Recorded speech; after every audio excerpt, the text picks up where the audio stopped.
There is a specific kind of person who sits in a room full of people and still feels like they are the only one truly awake. Not better, not worse, just different. Like they are watching a movie everyone else is living inside of, and no matter how many times they try to step through the screen, something pulls them back to the quiet, back to themselves. Back to a kind of solitude that the world has spent years telling them is a problem to fix. This video is not for everyone. If you have a packed social calendar, a group chat that never stops, and weekends that are always full, this probably won't land the way it's meant to. But if you have ever sat with your phone in your hand, scrolled through a list of names, and felt genuinely nothing, not sadness, not longing, just a quiet recognition that no one on that list quite reaches you, then keep watching. Because what you are about to hear might be the first honest explanation you have ever received for something you have been quietly carrying for years. Most people assume that having few friends means something went wrong. That somewhere along the way you failed a social test everyone else seemed to pass without studying. You were too sensitive, too intense, too much, or somehow not enough. The world handed you a measuring stick that counted friendships like achievements. And by that measure, you kept coming up short. And the worst part was not the loneliness. The worst part was the story you started telling yourself about what the loneliness meant. But here is what no one tells you. There is a specific psychological profile, rare, precise, and deeply misunderstood that almost always ends up with fewer friends. Not because of failure, not because of fear, but because of how they are fundamentally wired to experience other human beings. And once you understand that wiring, everything changes. Not just how you see your social life, but how you see yourself. Empaths feel the world in a register most people never access. When someone walks into the room carrying grief they haven't spoken out loud yet, the empath feels it before a word is exchanged. When a conversation shifts from genuine to performed, the speaker's tone becomes more insincere. The empath notices the exact moment it turns, not intellectually, but physically, like a pressure change in the air. This is not a metaphor. Research in social neuroscience has consistently shown that highly sensitive individuals process emotional stimuli more deeply, more thoroughly, and through more areas of the brain than the average person. They are not imagining what they feel. They are receiving more signal than everyone else in the room. Now think about what that means in a social context. Every interaction, every conversation, every gathering, every relationship is not just an exchange of words and time. For an empath, it is an immersive experience. You are not just talking to someone. You are absorbing their emotional state, processing their unspoken needs, regulating the energy of the space, and managing your own internal experience all at the same time. And then you go home and you are exhausted in a way that sleep does not fully fix. This is the first thing people get wrong about empaths with few friends. They assume the small circle is a result of something missing. A deficit of social skill, a wound that never healed, a fear of intimacy dressed up as preference. But pull back the lens and a completely different picture emerges. The small circle is not a failure of connection. It is the result of an extraordinarily high standard for what connection actually means. You have sat in conversations that felt like performances. You have been in friendships that required you to edit yourself before every interaction to sand down the parts that were too honest, too deep, too direct, too much. You have smiled at the right moments, laughed at the right jokes, shown up when it was expected, and driven home afterward feeling more alone than if you had stayed in by yourself. And at some snort's point, quietly, without announcement, you stopped. Not dramatically, not with confrontation or closure. You just stopped showing up because you finally understood something that most people spend their whole lives avoiding. The loneliness of being misunderstood while surrounded by people is far heavier than the loneliness of simply being alone. That is not isolation. That is discernment. And the difference between those two things is everything. Here is the contrast no one draws clearly enough. Isolation is fear wearing the mask of preference. It is retreating because the world feels threatening, because vulnerability feels dangerous, because connection carries a risk you are not willing to take. Isolation shrinks you. It cuts you off from things you actually want. It is avoidance in a quiet room, and somewhere underneath it there is ache. Discernment is different. Discernment is choosing based on what you know about yourself, about what genuine connection costs you, about what you are willing to give and what you are not. Discernment does not ache in the same way. It has a kind of clarity to it, a steadiness. You are not running from connection. You are refusing to settle for its counterfeit. And that refusal clears throat, that precise, uncompromising refusal, is what leaves an empath with a very small, very quiet, very honest social world. The question is not why empaths end up with few friends. The question is why we have spent so long treating that outcome as a symptom instead of a signal. Because here's the thing about signals.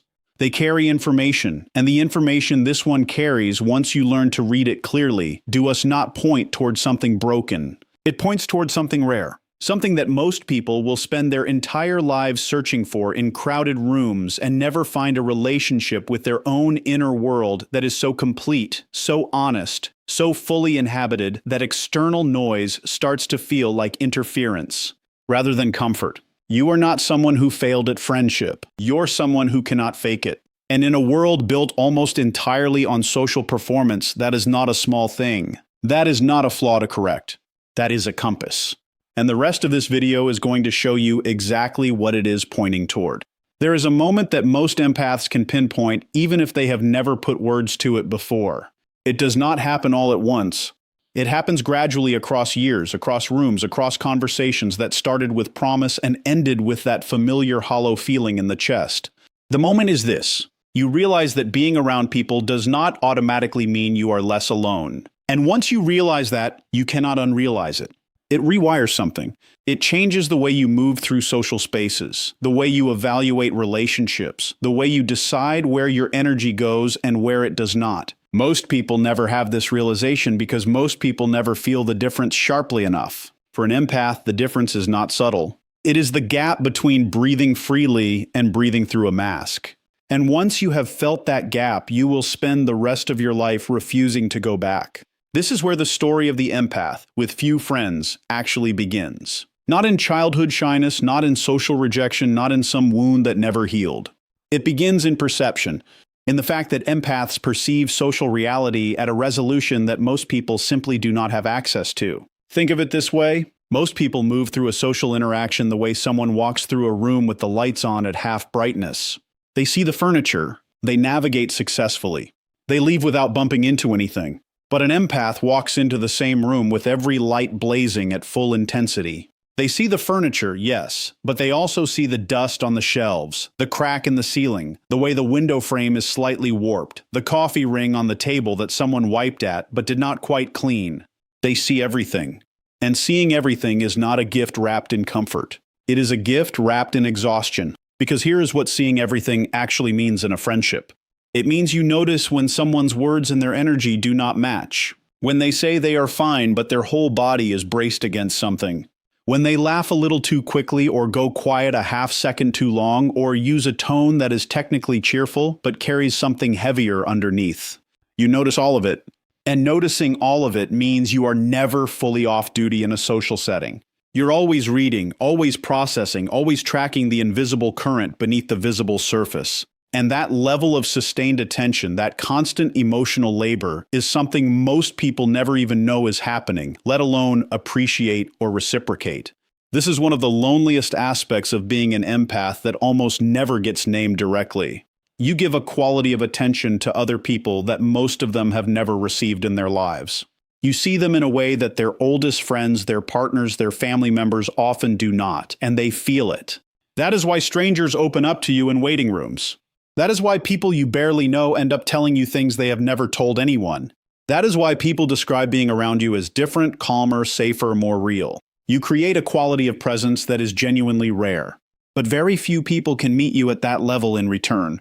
Very few people will notice what you are carrying. Very few people will track your shifts the way you track theirs. And over time, that asymmetry, giving deep attention and receiving surface-level responses, becomes a weight that is very hard to keep carrying inside relationships you are supposed to find comforting. So you start to let some of those relationships breathe themselves out. Not with anger, not with confrontation. You just stop pouring energy into spaces where nothing grows, and the circle gets smaller. And the outside world looks at that smaller circle and draws the wrong conclusion entirely. The wrong conclusion is this: that you are closed off, that you are difficult, that you set the bar too high, expect too much, give too little, or somewhere deep down are simply afraid of being known. And the cruelest part of this wrong conclusion is how easily you can start to believe it yourself. Because when the world reflects a story back at you long enough with enough consistency and enough authority, you begin to wonder if maybe they are right. Maybe something is off. Maybe the snort's common denominator in every friendship that faded is you. Maybe you are too sensitive, too selective, too unwilling to meet people where they are. But here is what that conclusion gets completely backwards. Empaths do not have few friends because they are unwilling to meet people where they are. Empaths have few friends because they have spent years meeting people where they are at an enormous personal cost, and they finally learn to stop doing it without receiving anything close to the same in return. That is not closed off. That is hard-won wisdom. That is the kind of knowledge that only comes from living through enough one-sided connections to final.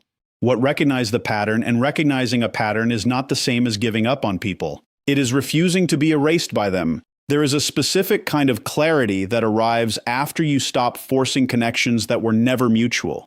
It is not the clarity of bitterness. It is quieter than that, cleaner. It feels less like a door closing and more like a fog lifting. Suddenly, you can see your own preferences, your own rhythms, your own needs, without the static of maintaining relationships that never quite fit. You start to notice what actually restores you versus what merely distracts you. You start to notice the difference between time spent alone and time spent lonely. And you realize those are two completely different experiences that the world has been collapsing into one word your entire life. Time spent alone for an empath is not empty. It is the opposite of empty. It is where you process everything you absorbed during your last social interaction. It is where you finally get to exist at your own frequency without adjusting, without managing, without being responsible for anyone else's emotional weather.